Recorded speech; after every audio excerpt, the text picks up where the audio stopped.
What is up, everybody? It's Dr. Vibe here, host and producer of the award-winning Dr. Vibe Show, the home of Epic Conversations, and I'm the host of Epic Conversations 2020 Best Pod 18, 2018 Innovation Award winner given out by the Canadian Ethnic Media Association. I've done over 3,000 of these and I still make mistakes. I'm human.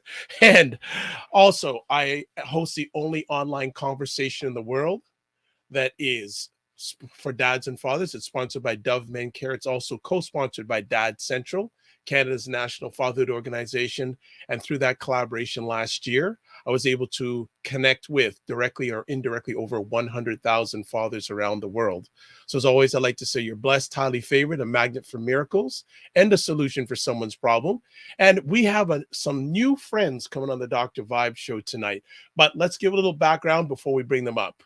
There is a new series premiering on CBC Gem tomorrow night, March 31st. It's called Revenge of the Best Black Friend. It's a brand new CBC Gem original comedy series from award-winning playwright, host and producer, and CBC personality Amanda Parris. It puts a spotlight and a surreal twist on the familiar tropes, stereotypes, and typecasting that's been forced on Black actors. So before we bring our new friends up, we're going to show a little bit of the premiere or a little bit of feature from it. So here we go.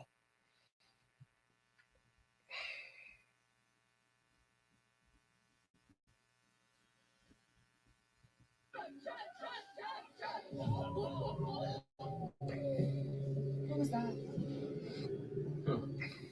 I better go check it out. What?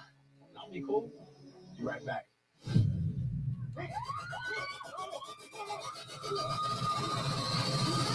Stop that right now.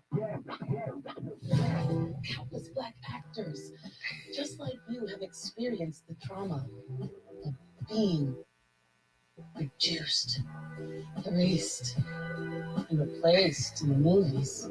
If I am going to revolutionize this industry, I had to get to the root of the problem. It was time for me to dismantle the white narrative industrial complex. Cut! Dr. Toni Shakur told me, "Beloved, we're getting you your proverbial 40 acres and a mule." This book was a revelation. Extraordinary. I watch your show religiously. Thank you. Your biggest weakness was being lost in a sea of complexity. The truth is, Toni needs actors like me to stay struggling so that she can stay relevant. Bitches wish they were me. Really, Toni? This is me from time to time. Look, this is street beef. I got you. We're talking about Black Twitter. Different story. I don't have time for this. I want to get up. Get up and run.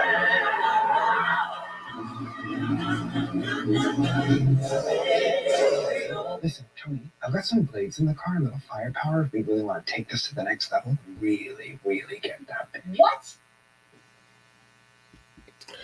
All right. So that's if you want more, it's starting tomorrow night, but we've got a party of people from this wonderful series with us.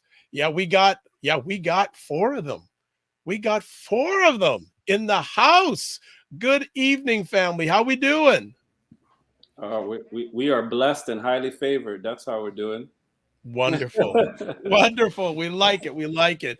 So I'd love each one of you to introduce yourselves first. And of course, well, on my platform, we always do, as Queen Latifah used to say, ladies first. So I would love the beautiful lady to introduce herself. Can you guys hear me? You're very low. Turn up your volume. My volume is all the way up. Okay. Can you hear me? Now we can, but you got to do that. I don't want you to be yelling. You're very faint. Send a pigeon.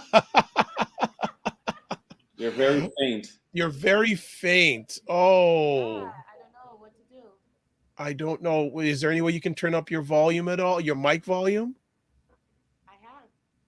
You have. All right, so you're gonna have to be very loud with this. Okay. Okay, so who would like to go? Who would like to go next? Don't be shy. Greetings. My name is Ian Kedoku, poet, director, multimedia artist based in Toronto, of Ghanaian heritage. And I was fortunate enough to direct episodes 102 and 106 of this really fun and amazing series. All right. Who's next? I'll go really quickly. My name is Jerome Cruin. I am a commercial director and TV director, and I had the pleasure of directing episode 101 and episode 104 with these beautiful collaborators that we have here. Wonderful. And Mr. James. My name's Ashton James. I'm an artist in the city. I had the honor of being in episode 2, 3, and 6. And yeah, just an artist trying to be part of narratives that are important and, kind of change or have an impact in our society. Wonderful. I don't know if the lady can yell loud enough to introduce herself properly. I will use my theater voice. My name is Oluniké Adeliyi, and I play Dr. Toni Shakur, and I'm in all the episodes. Okay. Well, you're the star, so you better be in all the episodes, right? She is the star. She is the star. Excellent. Well, good stuff. I want to know from each one of you, how did you get involved in this wonderful project, this wonderful opportunity? Who'd like to go first? I can go. Sure.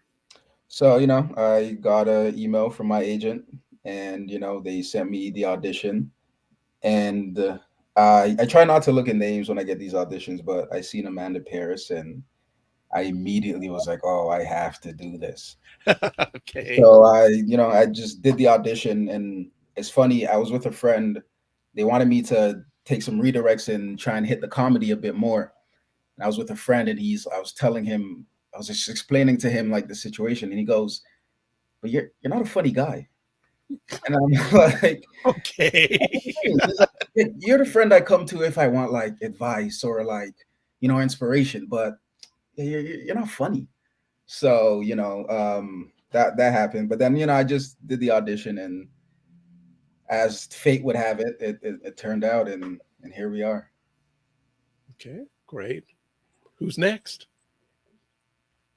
I can go next. Make sure you're louder. Oh, okay. Hi. Okay. Well, Amanda reached out to my reps in order to have the conversation, and then what we did is like at the beginning of the pandemic, we secretly did the pitch in like the height of the pandemic, and then she used that pitch in order for the rest of the funding to come through. And then I went off and did whatever I needed to do, and then I think it was just last summer when I was doing the Porter. She said she had all the finance and we were ready to go, so she was just waiting until I finished all the projects. But I knew about it from the very beginning. Okay, great stuff. Who's up next? I'll go really quickly. So I came on board by a really, really brilliant creator and writer by the name of Motion.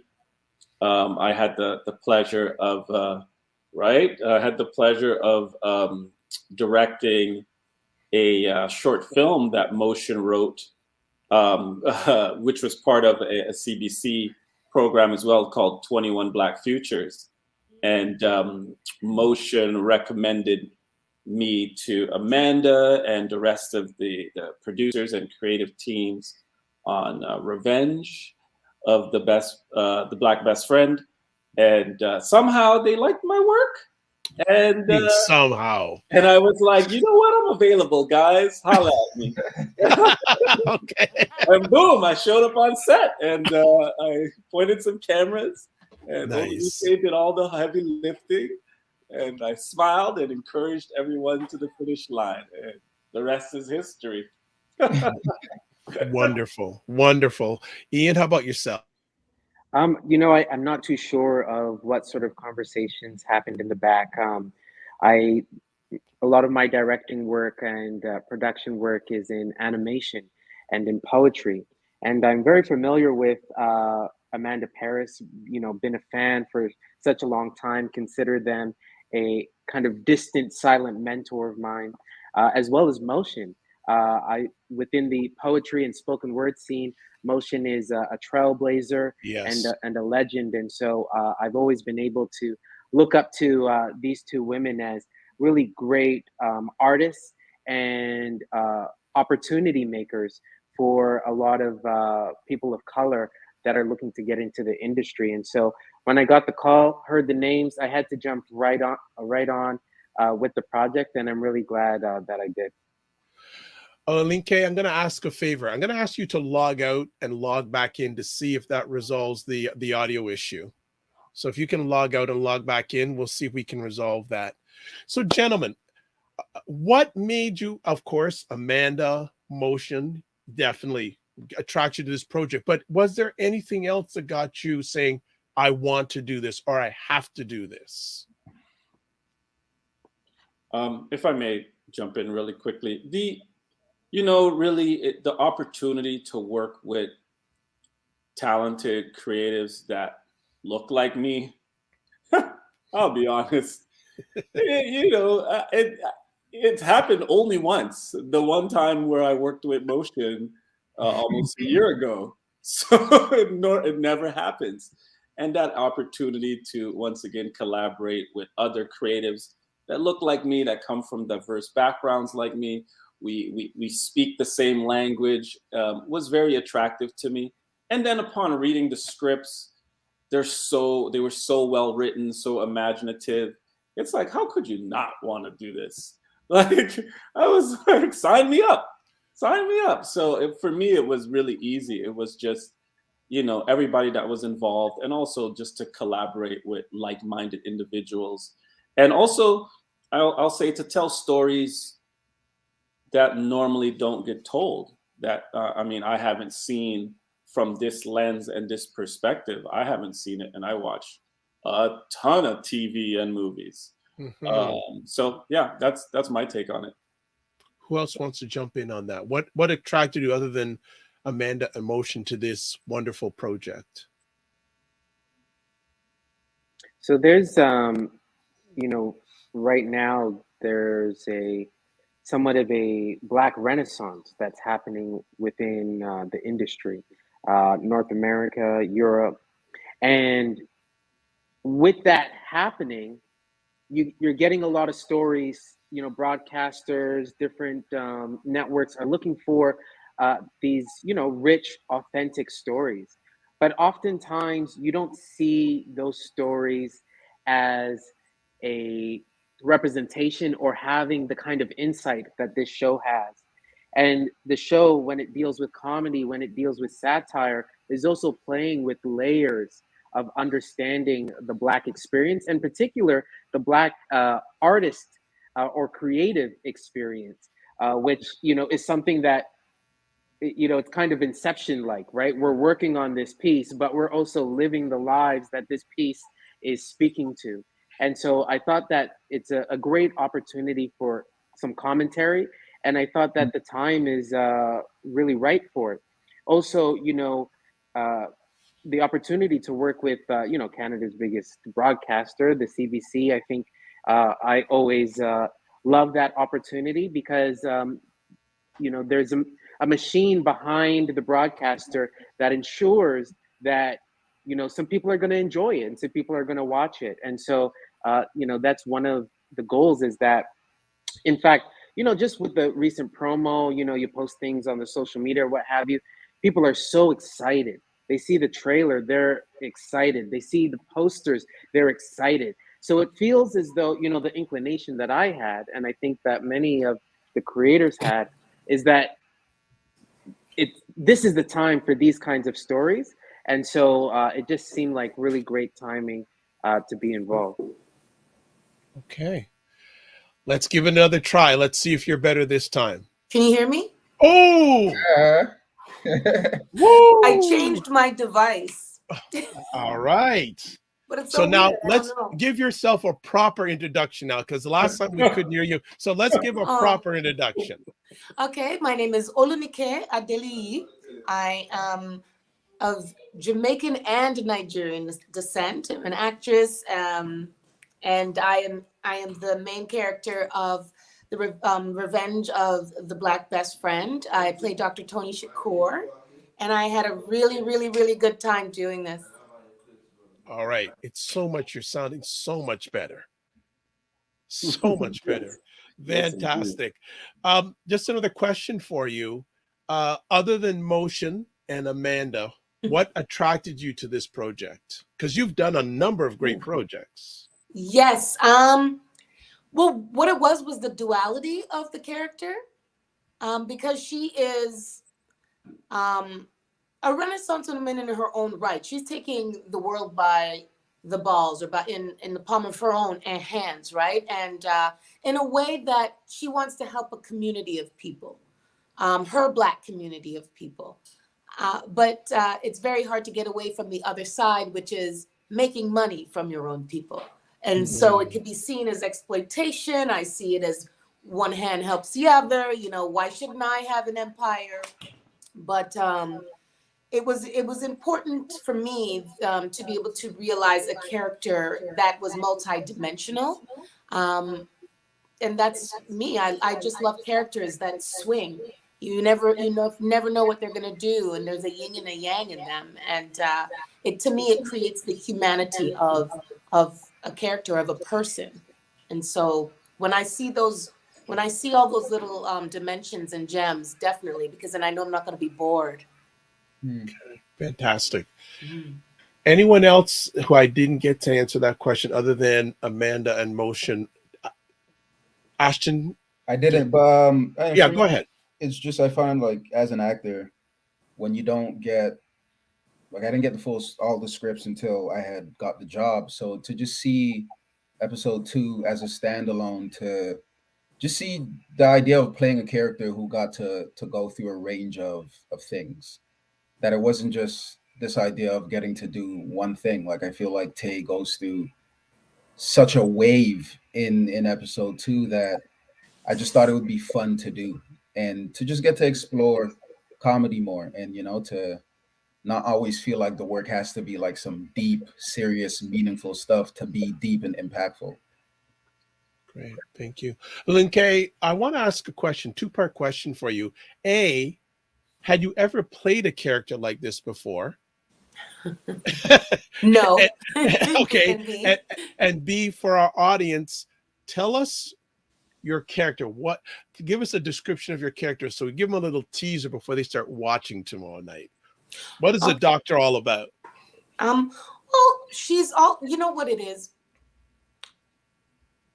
For all those actors out there, she represents the Black actor that gets passed aside all the time. And she's angry about it, but this is how she's bringing her anger out. And so she decided to create her own thing and also call the industry out. She orchestrated it so that she can make money and be able to teach people how to do things the right way, and how to take your courage back and be confident, and stick it to the man, if you want to say. But she does it with a smile on her face, which is quite interesting. It's very cynical. But I think she's disgruntled because she's been passed over so much, and she's done so much, so many of these stereotypical roles, that she was fed up, and she had to construct a way to be able to selfishly help herself build her empire. But she genuinely does want to help other actors get to where they need to get to. The only way she can dismantle that industry in the way she does is if she has a community, and because unity and numbers is is pretty remarkable to help make change. So I think that's who she is. For each one of you, can you remember the first day on set and what was it like? Well, my first day on set really and truly was shooting the pilot. Yeah. And what was that experience like that first day? Very weird. It was just me and a cameraman. Amanda was on a computer. And we had to be so careful with COVID happening. And so we managed to do that and with just two of us in the room and Amanda on the computer. And I thought that was fantastic because she was able to greenlight this project just from that. That means that the writing is fantastic. That means that it's relevant, and we need something new like this right now. It was perfect. Excellent. Other gentlemen?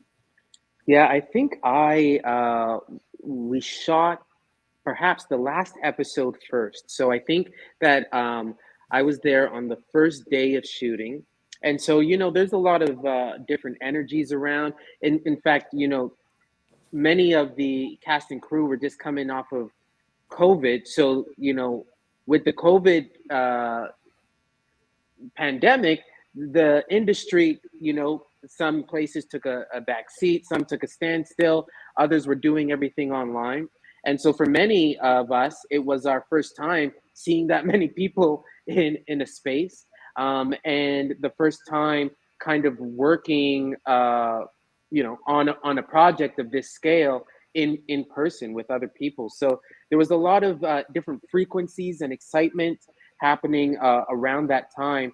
And it was also interesting to kind of do the Marty McFly and try and view the series at the end, always having in the back of your mind, especially, Oluniké, who had to do kind of these final scenes for the final episode of the series without even having touched the first episodes. And so everyone did a fantastic job with it. I think because people understood the goal of the show, people understood the concept, and the actors, people like Oluniké, Ashton, have been really fantastic to work with because it seems as though they really enveloped themselves into the character and understood the character. So jumping headstrong, limited hours, limited resources, but gonna make it happen. Definitely requires that kind of talent and commitment to the art form in order to pull it off. So it was an exciting day. Okay. Who's next? Yeah, I remember the first day. I remember it specifically because when I left, I sent a friend of mine I think 11 voice notes, just beaming of how excited I was. Wow. Do you still have them? I have his response. I posted it on Instagram today. And I just remember being there and watching Amanda behind the monitor and watching Oluniké and I just remember feeling there's this idea that, to create meaningful art, an artist has to leave Toronto and I just remember being there going, oh no, this is happening, and it's happening in such a real way. And I just remember leaving and going, oh yeah, this is special. Yeah. I would say you don't need to go anywhere in the world or specifically somewhere in the world to make great art. You can make great art in your living room. Yeah. The reason why you leave is to get paid. Do we want to go there? Wait. That's what it is, and especially let oh my God, Jerome give us first, and then we can go deep. All right. I actually have to think about what my first day was, and I think I'm not gonna say it's the hardest episode, but it was one of the most challenging episodes. Was episode 4 because it was like an action riff on Buffy the Vampire Slayer. So it was a tall order in a short period of time. Yep. And I remember that, but the episode actually started in like an office, in a boardroom, and I was excited like I normally am when I'm on set. The crew and the cast was amazing. You know, like the energy with Oluniké was just on point. Amanda was great. I mean, everybody was just there to work and bring it to life. No egos. It was beautiful. And I just remember like these actors are so great. They're phenomenal. You could just let the cameras roll. They're gonna keep going. They're gonna, you know, bring little nuances to the script that you didn't even imagine. And I kind of just felt safe with the actors, which is really weird because usually it's the other way around where you feel safe with like the director. But I give like my actors tons of freedom. Like, bring it. Like, I don't like to cut. I like just go and see what we come up with. And the actors were just really great. And then from that first scene, I was like, this is going to be an awesome day. And then that night, like 12 hours later, shooting some of the Buffy stuff, I was like, this was one hard day. So that it's going to be easier after this. Yeah. So yeah, that was my first day. Fantastic. Thank you for those insights. So since the lady went there, we're going to go there. And I was somewhat going to go there. How much being part of this series was relatable to some of your experiences? A lot of it, especially the tropes. You know, I've had my fair share of playing, you know, stereotypes and tropes. That's why I literally like went on a halt.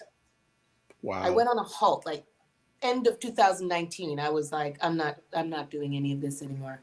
I'm gonna go to school because I've been balancing going to UFT, going for my second degree, with work for years now, and so it's full-time work, full-time school, and it's just right now is really at the height of everything, and because of that, I knew I wasn't gonna just take any work. Like if I was gonna pull myself in my education, that it had to be worth it. But there came a time where I really started to get like antsy, and you know, this is not what I want right now. Not to say I don't want the art, but I didn't want this process of feeling like you're begging for something. And so I just said, I'm not doing anything. And I literally, I canceled my entire team. Wow. LA and Canada, just I did a full sweep. Everybody was upset, but I knew that I was doing what I needed to do for myself, and I wanted to take some time off. I wanted to just be in school and whatnot. And then I just started to let my cousin, who's really brilliant at this game, and he's my brother basically. He's like, I know you're on a hiatus, but I'm gonna take a look. I'm gonna keep a lookout for you. And he did. And when Flint Strong with Ice Cube came along, he's like, Barry Jenkins is doing this. You have to do this. And I was like, okay, I could come out of hiatus. And then that was a done deal, right? And the rest is history after that. I was like, well, you got to stay on as my guy. So like, I had to get rid of a system that thought that I was an employee as opposed to the talent, the person who pays you really and truly.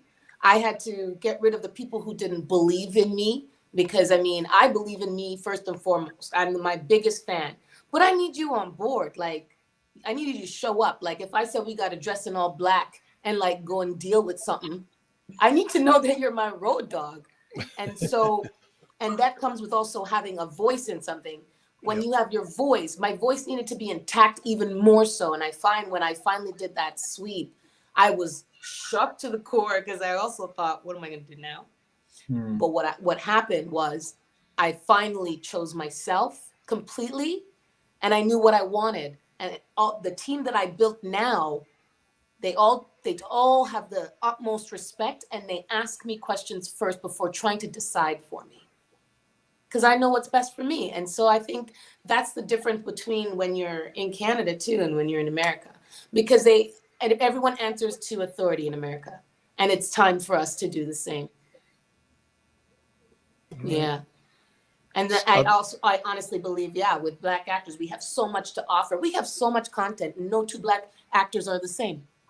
And so it's about taking precedent and speaking out and using your voice, even though it shakes, right? And so you know what's best for you, and you should go after that and not let anybody kind of, well, you're gonna do this, you know, pay your dues. No, wait and do the right things. And if you're waiting, build by writing, by producing, by doing your own stuff, you know, and it keeps the wheels turning. But I think it's time that we actually take up space, like really take up space. Okay.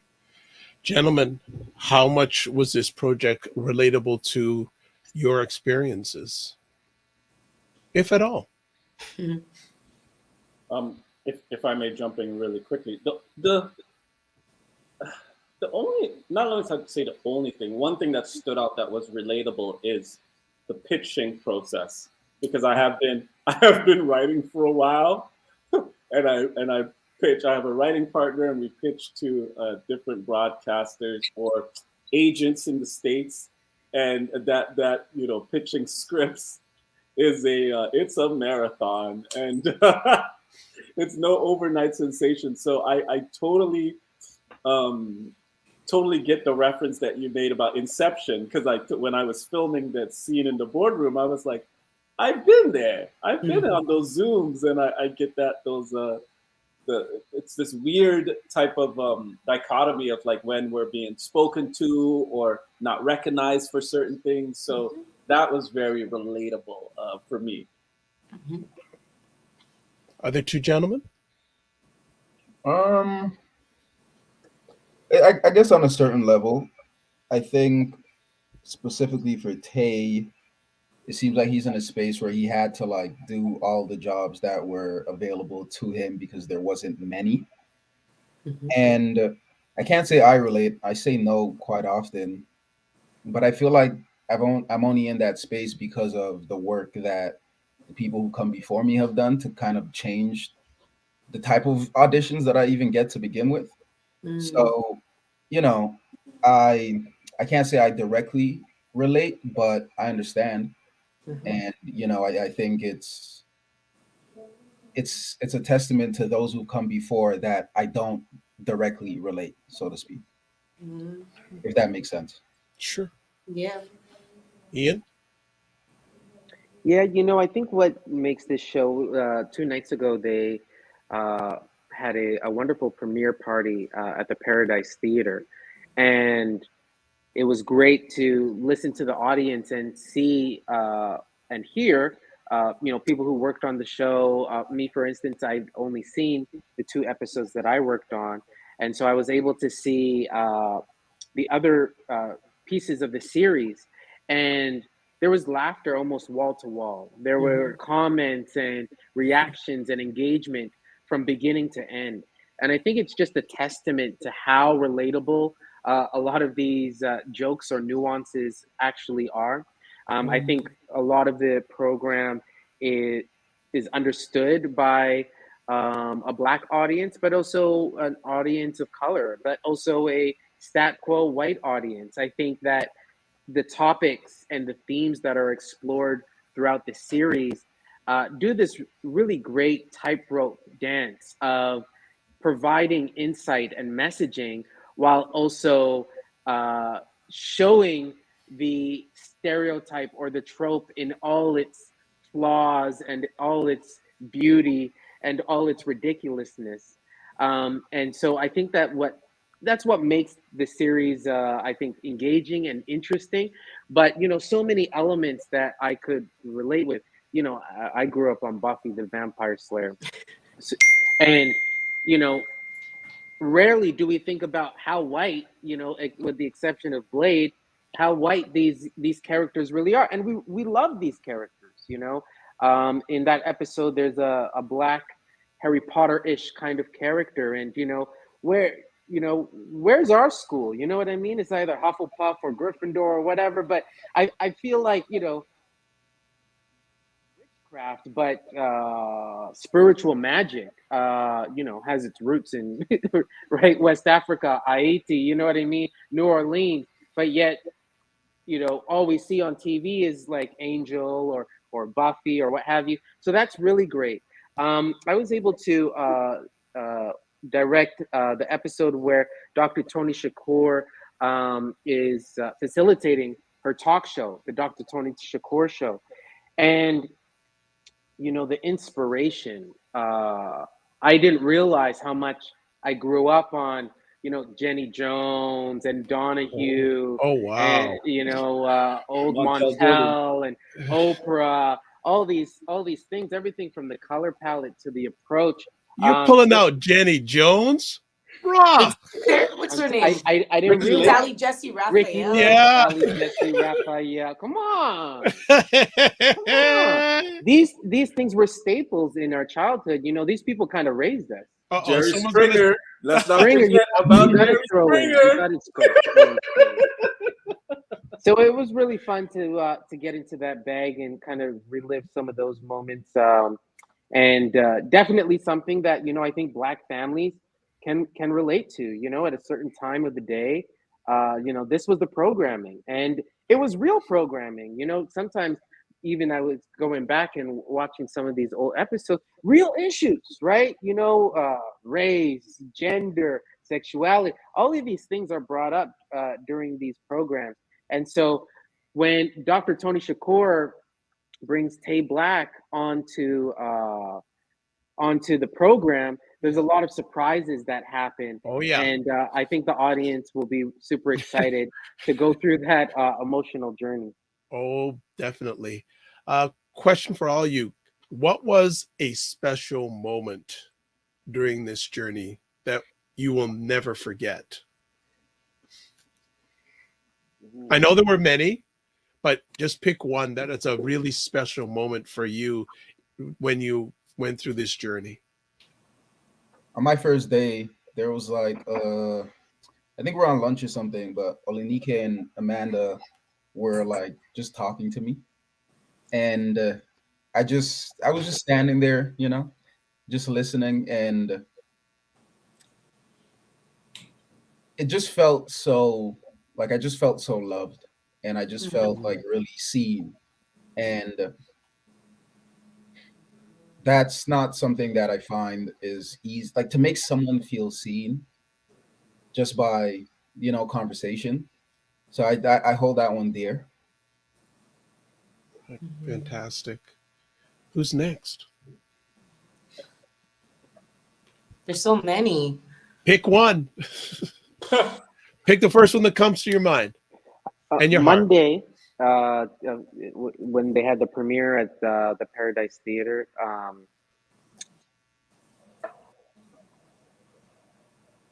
it seems as though, you know, this was somewhat of a community project. Of course, Amanda, of course, Motion, you know, kind of spearheaded this project, but it seemed like community was there. Afterwards, there was a panel hosted by Nanabin Duncan, featuring Oluniké and Amanda and Motion, and this is post Oscars. I know people hate the word, but this is the environment, the atmosphere in which a number of Black creatives are coming to gather and congregate. And to see those four women on the stage speak to a project that's new, that's fresh, and that brought so much community together. I think for me that was special. I think it was a really interesting and important space to be in, and a great moment to, like Ashton, you know, to be able to like sit back under the tutelage of these incredible women and just absorb and appreciate and embrace. I thought that was quite special and a nice way to kind of wrap up all the hard work that everyone had put into the project. Wonderful. I co-sign that. Beautiful. Yeah, I if I may jump in really quickly, I'm having a hard time thinking of something, but the one thing I did think of is my shot lists are usually very extensive, and And I always have to work hard on cutting them down because I want everything in the world or want to capture everything in the world. But creating certain scenes or how to photograph and capture certain scenes, sometimes it's interesting. Like you could read it on the page, but what's in my head, it's hard to bring that out. And it was really cool to have Amanda's trust, even though she had no idea what the hell I was planning on doing half the time, to have her trust. And then when we started, shooting, there was like a couple things where she's like, I don't know how you're going to do this, how you're going to pull this off. But as we're working on it, you could see her realizing, oh, it's working. And I'm like, yeah, I knew it was going to work all the time. Not really, but but it worked. And I thought that was really it was really funny because it's like, how do you explain? It's hard for me. No, it's not hard, but some things are tricky to explain what's in the mind, what I envision. But seeing it brought to fruition with the help of everyone, and then also seeing, Amanda and Motion and other people like realizing it's working. It was a really good feeling. And then the other thing is the premiere, like what Ian said, the premiere was really great to see everybody together, everybody who put their hard work, blood, sweat, and tears into the project to finally see it completed on a big screen. Nice. That was really amazing. We're not leaving you out. You've had the most time to think. Mm-hmm. Well, I mean, I do know. I think the best thing or the best moment about working on this project is that I got to work with a lot of people that I've always wanted to work with, but never had the opportunity because other productions weren't casting more than one or two of us. Mm-hmm. And to be on a production there's a plethora of us we do have our own little unit too in Toronto, right? And to be able to work with almost it was very special because we've known each other for little donkey years. Almost known each other for donkey years. And this brought us together in a way that was profound, that allowed us to be who we were and work the way we want. It allowed us to have fun without any kind of consequence, really and truly. We didn't have to really code switch unless it was for the role. Like, we were just who we were. And I can't believe I've known all these people, a lot of the people, for so long, and we didn't get to work with each other. So could you imagine? Amanda's brought us together like this. And so that to me was incredibly special. And we could all hang out anytime, and it's a party. I think it's really wonderful to be able to work with your peers. It's really, really wonderful. And I want more of this. I shouldn't have to be waiting to work with the people that I respect and revere because they've already filled a quota, Mm-hmm. Okay. Well, last conversation piece. What message would you like melanated and non-melanated people to get from this series? That's a good question. Well, once in a while I ask a good one, I want them to know that this is funny and it's entertaining, but also it's really great historical content to bring awareness to our lives and our experiences, and that we do it with humor, but it's really serious content that we are exposing, and we are only asking to be listened to enjoy what kind of art we do, and broaden the landscape for us to give you more of who we are.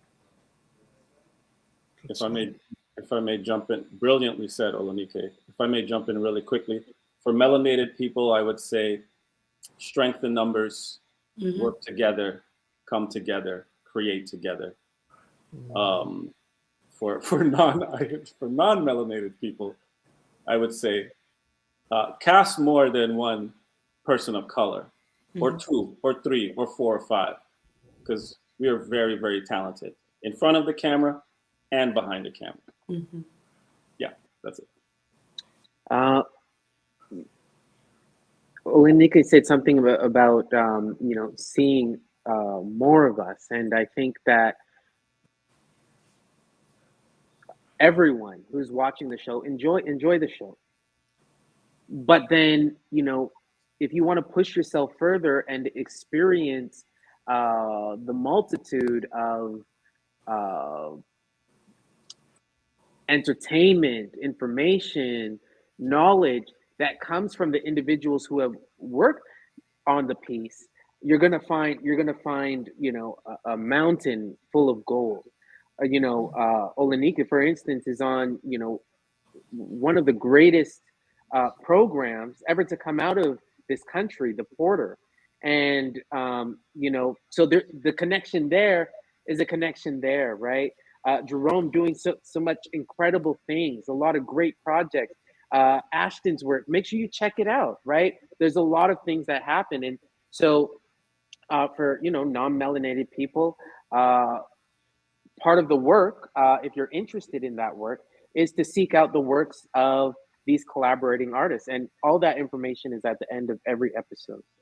And for people of African descent, also do that same kind of research and realize that Oluniké was about to give up.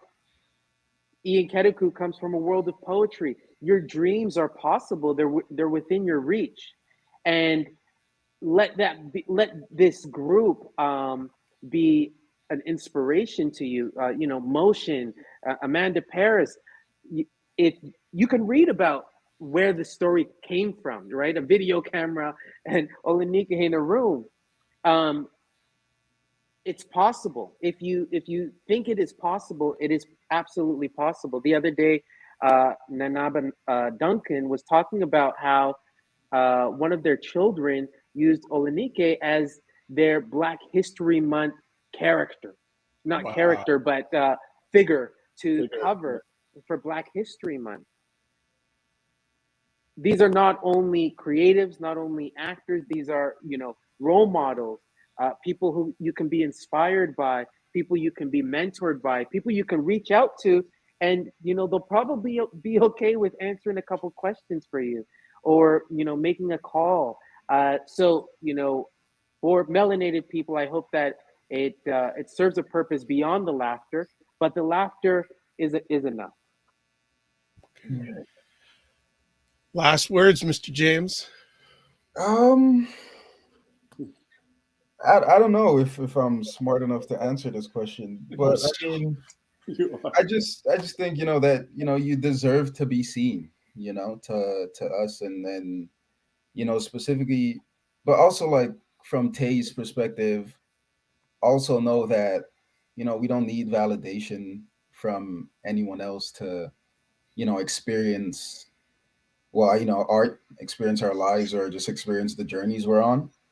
And to the white folk, because I don't know, I don't know if I'm really thinking about them like that. Okay. Yeah, I don't know. I'll leave that one up in the air.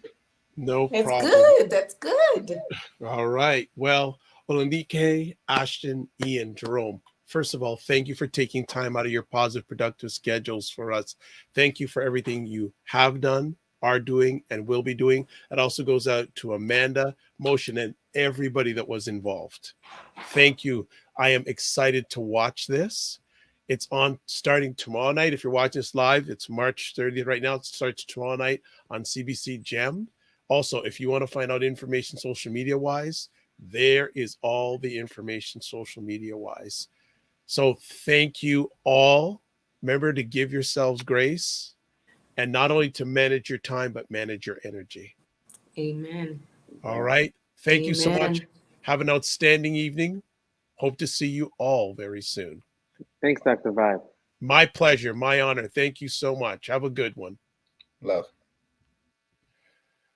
All right, folks. Outstanding conversation. Please make an effort.